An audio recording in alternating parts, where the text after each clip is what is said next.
Hello everyone, अस्सलाम वालेकुम। क्या हाल है आप सबका? उम्मीद करती हूँ आप सब लोग ठीक ठाक होंगे। So today's topic is about happiness. Today I will tell you what is the actual meaning of happiness.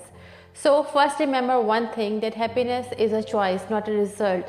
Nothing will make you happy until you choose to be happy. No person will make you happy until you decide to be happy. ठीक है कि कोई भी चीज़, कोई भी इंसान, कोई भी शख्स आपको उस वक्त तक खुशी नहीं दे सकता जब तक आप खुद ये चूज़ ना कर लें, जब तक आप खुद ये डिसाइड ना कर लें कि आपने खुश रहना है। ठीक है, तो इन अदर वर्ड्स हैप्पीनेस जो है वो आपके अंदर होती है। ठीक है, ये कोई आपको दे नहीं सकता ज़बरदस्ती, आप किसी से छीन के ले नहीं सकते। ठीक है, अगर आप अंदर से हैप्पी नहीं है, ठीक है, if you are not happy inside yourself, तो क्या होगा कि बज़ाहिर आप अगर किसी ऐसे माहौल में भी हैं जहाँ सब हंस रहे हैं, बोल रहे हैं, लेकिन आप अंदर से कंफर्टेबल नहीं, आप अंदर से खुशी महसूस नहीं कर रहे, आप अंदर से खुश नहीं हैं, तो आप खुश नहीं हो सकते कभी भी, चाहे आपके लिए कोई आसमान से तारे ही तोड़ के क्यों ले आए। ठीक है, तो इन शॉर्ट कोई भी दुनिया का शख्स, कोई भी दुनिया का इंसान, कोई भी दुनिया की चीज़ आपको खुशी महसूस नहीं करा सकती जब तक आप खुद ये चूज़ ना कर लें, खुद ये डिसाइड ना कर लें कि आपने खुश रहना है।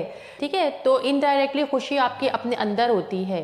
ठीक है, ये आपको बाहर का इंसान या कोई भी बाहर की चीज़ तब तक नहीं दे सकती जब तक आप ये डिसाइड ना कर लें कि आपको भी खुश रहना है।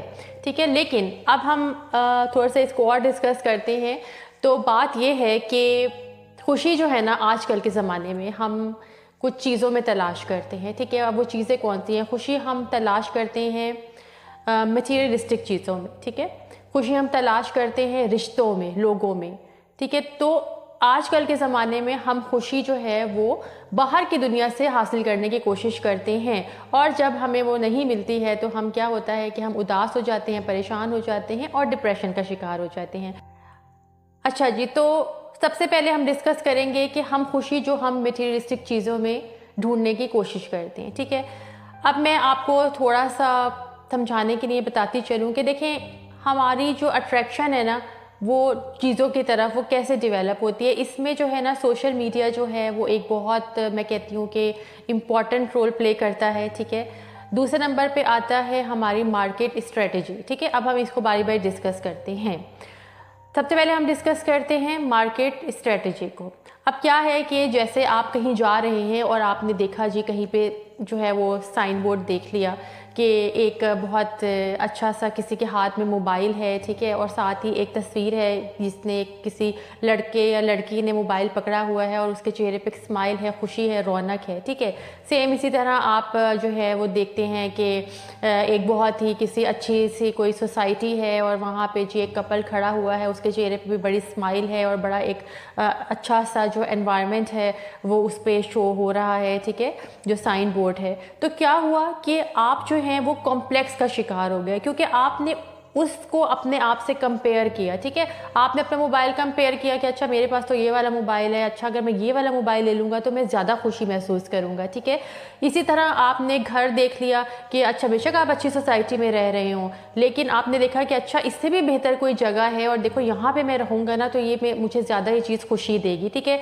इसके अलावा आपकी जॉब हो सकती है, आपकी लाइफ का स्टेटस हो सकता है, आपकी जो है वो ड्रेसिंग हो सकती है। ठीक है, और बहुत सारी ऐसी चीज़ें कि जो आप दूसरे को देखने के बाद जो है अपने अंदर महसूस करते हैं, जो कि आपको पहले महसूस नहीं हो रही होती, लेकिन जब आप उससे बेहतर कुछ देखते हैं तो आपको वो चीज़ें रियलाइज़ होना शुरू हो जाती हैं कि अच्छा हमारे पास ये भी नहीं है, ये भी नहीं। किसी के पास आपने गाड़ी देख ली है, कोई कार देख ली है, बेशक आपकी कार बहुत अच्छी हो, लेकिन किसी के पास उससे ही आगे का कोई मॉडल है, तो आपको क्या लगेगा कि अपनी ही कार जो कि वो भी नई ही है। ठीक है, तो आपको वो अच्छी नहीं लगेगी, बल्कि आपकी ये कोशिश होगी कि अच्छा मैं ये वाली कार ले लूँ तो मुझे ज़्यादा खुशी महसूस होगी, मैं ज़्यादा अपने आप को जो है वो अच्छा महसूस करूँगा। ठीक है, तो ये हम चीज़ें जो हमारे अंदर ये अट्रैक्शन पैदा हो रही है ना, तो ये क्या हो रहा है, ये मार्केटिंग स्ट्रेटजी है। ठीक है, लोगों को मार्केटिंग स्ट्रेटजी ये होती है ना कि लोगों को अट्रैक्ट करना। ठीक है, अट्रैक्शन होती है, तो अट्रैक्शन से जो है ना वो क्या होता है कि हम कॉम्प्लेक्स में जाते हैं और हमारी जो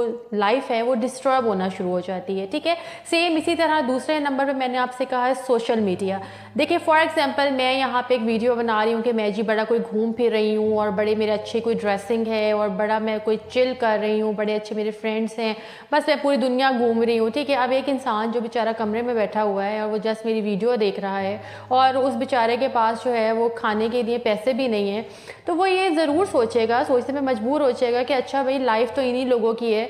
और अक्सर ऐसे होता है कि जब हम सोशल मीडिया पे अपना बहुत सारा टाइम जो है वो वेस्ट करते हैं और सारा दिन हम स्क्रॉलिंग करते रहते हैं और हम देखते रहते हैं अच्छा फ़लाँ की ज़िंदगी में ये हो रहा है, फ़लाँ की लाइफ में ये हो रहा है, ठीक है। तो फिर क्या होता है कि हम अपनी लाइफ से उस चीज़ को कंपैरिजन करते हैं, ठीक है, और उसके बाद हम कॉम्प्लेक्स का शिकार हो जाते हैं, ठीक है। तो अब मैंने यहाँ पे बैठ के बड़ी एक हंसती मुस्कुराती एक वीडियो बना ली, अपना क्लिप बना लिया है और मैं जी ये शो करा रही हूँ कि मैं बहुत खुश हूँ, ठीक है, मुझसे ज़्यादा तो दुनिया में खुश कोई है ही नहीं, ठीक है।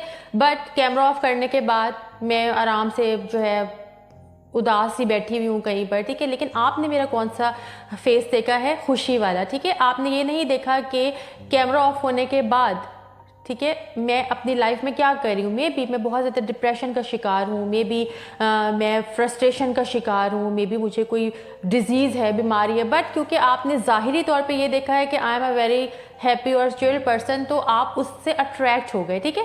तो ये सोशल मीडिया है और ये जो हमारी मार्केटिंग स्ट्रेटजीज़ हैं ये आपको कहीं ना कहीं जो है मैं समझती हूँ कि कॉम्प्लेक्स में लेकर जाती हैं, ठीक है। तो ये मैं आपको ये सजेस्ट करूँगी कि जितना आप इन चीज़ों से दूर रहें ना तो वो आपके लिए बेस्ट है। आप अपना मोबाइल यूजेज जो है वो कम कर दीजिए और ये जो बज़ाहिर ये मटीरियलिस्टिक चीज़ें होती हैं इनका कोई फ़ायदा नहीं है, ठीक है। अगर आपने बहुत दफ़ा ऐसे भी आप शायद ऐसे लोगों से मिले हों, ऐसे कपल्स से मिले हों, ऐसे लोगों से मिले हों कि जिनके पास लाइफ की सारी फैसिलिटीज़ है, ठीक है, सब कुछ है, मतलब हर चीज़ है नई से नई, ठीक है, अच्छे से अच्छा खाते हैं, अच्छे से अच्छा पहनते हैं, घूमते हैं फिरते हैं, बट क्या है कि वो अंदर से खाली हैं, ठीक है। उनके पास रिश्ते नहीं है, उनके पास रिलेशंस नहीं है, उनके पास कोई ऐसे लोग नहीं है जिससे वो अपना दुख दर्द परेशानी को शेयर कर सके, ठीक है। बज़ाहिर हमें लगता है कि इनके पास ज़िंदगी की सारी आराइशें हैं तो बस ये तो बड़ी मज़े की ज़िंदगी गुजार रहे हैं, लेकिन याद रखें कि जिनके पास जितनी दौलत होती है ना, जितनी चीज़ें होती हैं, तो उनकी लाइफ जो है ना उतनी ही बोरिंग होती है अंदर से, ठीक है। वो अंदर से उतने ही खोखले होते हैं, वो अंदर से उतने ही परेशान होते हैं। आपने देखा होगा कि अक्सर जो अमीर लोग होते हैं ना उनको जो है ना वो बहुत डिजीज़ होती हैं, हार्ट पेशेंट होते हैं, डायबिटीज़ होती है उनको, ठीक है।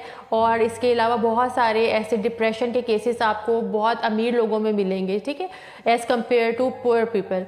तो ये क्यों होता है कि एक तो दो चीज़ें होती हैं, एक तो ये कि जब हमारे पास थोड़ा होता है फिर हम ज़्यादा की कोशिश में लग जाते हैं, जब ज़्यादा आता है तो और ज़्यादा की कोशिश में लग जाते हैं। तो जितना आपके पास होता है ना, इंसान की एक नेचर है कि वो उससे ज़्यादा की जुस्तजू में रहता है, ठीक है। तो ये चीज़ें आपको एहसास कमतरी का शिकार करती हैं।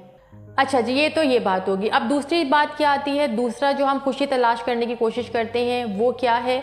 वो है जी रिश्तों में खुशी तलाश करते हैं, ठीक है, कि जी मेरा बच्चा ऐसा होना चाहिए, मेरा हस्बैंड ऐसा होना चाहिए, मेरी वाइफ ऐसी होनी चाहिए, मेरा लाइफस्टाइल ऐसा होना चाहिए, मेरी जॉब ऐसी होनी चाहिए, मेरा स्टेटस ऐसा होना चाहिए, ठीक है।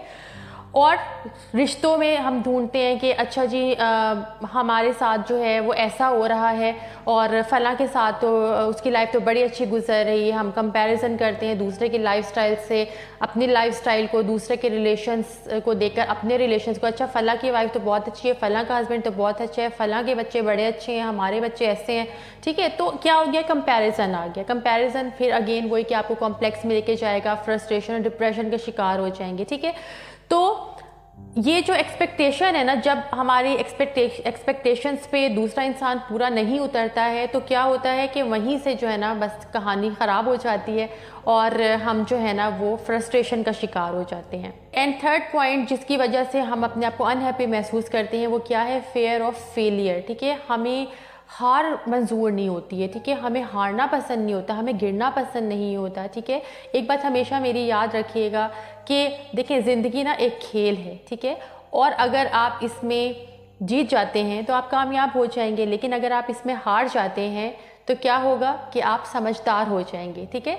तो लिहाजा कामयाबी हासिल करने के लिए समझदार होना बहुत ज़रूरी है, मतलब जीतने से पहले हारना जो है वो बहुत ज़्यादा ज़रूरी है, ठीक है। लेकिन हमें क्या है कि हम हार को बर्दाश्त ही नहीं करते, हमारा माइंड एक्सेप्ट ही नहीं करता, ठीक है। हार हमेशा आपको स्ट्रॉन्ग करती है, ठीक है। लेकिन हम क्या होता है, जब हम हमारी ज़िंदगी में कुछ हम कहीं से भी नाकाम हो जाते हैं, अपने रिलेशंस में नाकाम हो जाते हैं, अपनी जो है वो लाइफ की किसी भी बात में नाकाम हो जाते हैं, तो हम स्ट्रेस में चले जाते हैं, ठीक है। हम अनहैप्पी हो जाते हैं, हम दुनिया से बिल्कुल जो है ना कट ऑफ हो जाते हैं, ठीक है।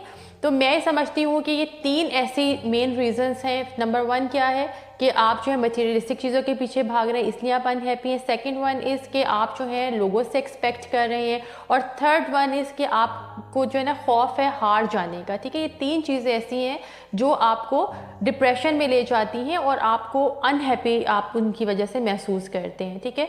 तो अपने अंदर से ये चीज़ें जो हैं वो निकालने की कोशिश कीजिए। लाइफ इज़ टू शॉर्ट, ठीक है, कब क्या हो जाए पता नहीं चलता। तो कोशिश करें कि ये जो छोटी सी ज़िंदगी है इसको ज़रा खूबसूरत सा गुजारें, ठीक है। और इसको अगर आप तन्हा गुजारेंगे और रो के गुजारेंगे तो गुजर तो जाएगी ये ज़िंदगी, लेकिन इसका कोई फ़ायदा नहीं। अब ये डिपेंड आप पे करता है कि आपने अपनी लाइफ को खुशी से गुजारना है या फिर आपने रोते धोते गुजारना है, ठीक है। So always remember one thing, that happiness will not come to you, it can only come from you. तो होपफुली आज की वीडियो आपके लिए हेल्पफुल रही होगी। अब नेक्स्ट वीडियो में फिर आपसे मुलाकात होगी, तब तक के लिए मुझे इजाज़त दीजिए और मुझे मैसेज करके जो है ना वो बताते रहा कीजिए कि आपको किन टॉपिक्स पे वीडियोस चाहिए, तो ताकि मैं उस पर अपलोड कर सकूं। अपना बहुत ख्याल रखिएगा। नेक्स्ट वीडियो में फिर आपसे इंशाल्लाह मुलाकात होगी, तब तक के लिए अल्लाह हाफिज़।